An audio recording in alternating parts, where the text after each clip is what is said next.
Je m'appelle Pasteur Bonanga, je suis le président de l'Église des disciples du Christ au Congo, à la République démocratique du Congo.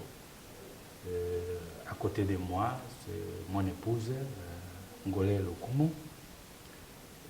C'est depuis très longtemps, plus d'une décennie, que nous entretenons des relations de partenariat qui sont tellement historiques entre les disciples au Congo et les disciples aux États-Unis. En ce qui concerne notre travail, notre Église s'occupe de l'évangélisation qui doit être centrée sur l'homme total, c'est-à-dire le corps et âme. Nous avons des chapelles, des églises où les gens se rencontrent pour écouter et prêcher la parole de Dieu. Nous avons aussi les écoles pour éduquer les jeunes gens, la jeunesse, l'avenir de demain. Nous nous occupons aussi de la santé des personnes, raison pour laquelle nous avons des hôpitaux pour pouvoir soigner et guérir les malades et certains projets qui peuvent nous aider, n'est-ce pas, à l'auto-prise en charge de l'Église. Et parce que nous vivons dans un monde global, donc nous entreprenons aussi les partenariats, comme tel est le cas avec certains districts ou bien régions des États-Unis ici, dans le pays où nous nous trouvons. Qu'est-ce que nous faisons ensemble? D'abord, nous nous efforçons à renforcer des capacités, c'est-à-dire la formation des pasteurs et tout le monde, laïcs, clergés, pour servir l'Église. Nous nous battons aussi pour équiper, n'est-ce pas, nos hôpitaux à médicaments et à matériel, parce que quand les missionnaires ont travaillé, ils avaient, n'est-ce pas, des outils nécessaires pour les hôpitaux, et ainsi de suite. Et nous luttons également contre cette maladie du siècle, le sida, parce que sinon ça va exterminer toute une nation. Il y a aussi des liens de support pour les retraités, nos pasteurs qui sont retraités. Nous efforçons ensemble comment les soutenir et les aider. Nous avons aussi des programmes pour renouveler nos infrastructures, c'est-à-dire tout ce qui a été laissé par les missionnaires, les maisons, et ainsi de suite. Après 100 ans, donc il faut, n'est-ce pas, chercher des moyens pour restaurer toutes ces maisons. Et pour faire le travail, on a besoin de logistique. Donc il y a un appui dans le domaine des transports, des communications, parce que le monde est devenu trop petit, il faudrait être en contact d'un moment à l'autre.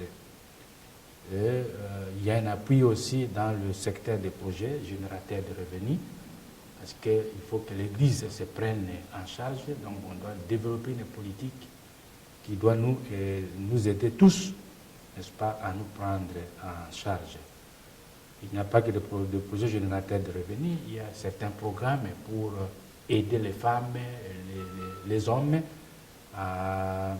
dans le secteur microcrédit et l'alphabétisation, parce que les femmes doivent aussi apprendre comment lire et écrire.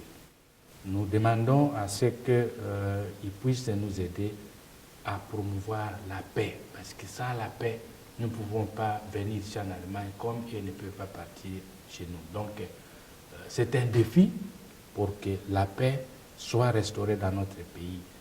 Il y a aussi le phénomène de violences sexuelles, que ce soit ici en Europe, en Amérique.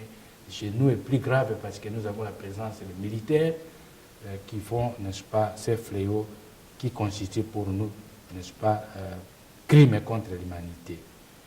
Il y a aussi un appel pour que nous puissions faire un lobby contre le pillage systématique et l'exploitation abusive de nos richesses naturelles. Le Congo est très riche, mais pourquoi sommes-nous pauvres? Donc, vous avez aussi un rôle à jouer. C'est pour cela nous demandons à nos frères et sœurs ici de faire le mieux pour interpeller le gouvernement, parce que ceux qui pillent ces richesses, ce sont des grands riches qui se trouvent en Amérique et en Europe. Il y a aussi le problème des droits de l'homme que nous devons tous lutter, parce que Dieu a nous créé à son image. et nous sommes égaux, nous avons droit à cette vie. Il y a aussi la sauvegarde de la création que nous devons tous promouvoir, la protection de l'environnement. Vous savez qu'au Congo, nous avons une grande forêt qui constitue un patrimoine mondial. Donc, si cette forêt se détruit, donc ça va avoir des conséquences sur toute l'humanité, y compris les gens ici aux États-Unis. Alors, pour terminer, à part ces problèmes, nous avons quelques souhaits, nos rêves. D'abord, nous rêvons que nous ayons un partenariat, que nous soyons des partenaires. Parce que l'époque de la mission a terminé. Nous voulons que nous vivions ensemble, développions, n'est-ce pas, nos idées pour vivre comme des partenaires, recevoir et donner. Parce que chacun de nous a quelque chose à recevoir et à donner. L'expérience. Aussi, le partage de nos moyens. Parce que la Bible nous parle qu'il faut partager ce que nous avons. C'est la loi de l'amour. Ce que vous avez ici n'est pas seulement pour vous les Américains, mais c'est une partie aussi pour nous au Congo. Et ça va créer la justice, l'amour, l'harmonie, parce que nous sommes tous les enfants de Dieu.